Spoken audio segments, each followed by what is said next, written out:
And that's what a leaking timing chain tensioner sounds like.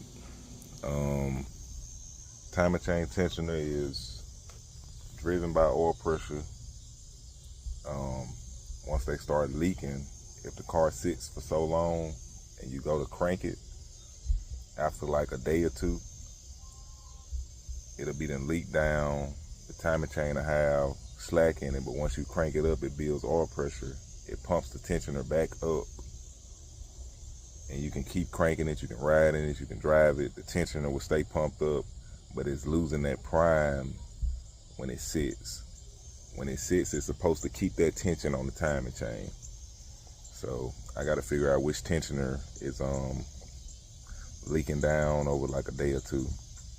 Like if I start it right back up now, it'll crank up, won't hear a sound, won't rattle, won't tap. But if it sits like 2 days and I crank it up, it'll tap.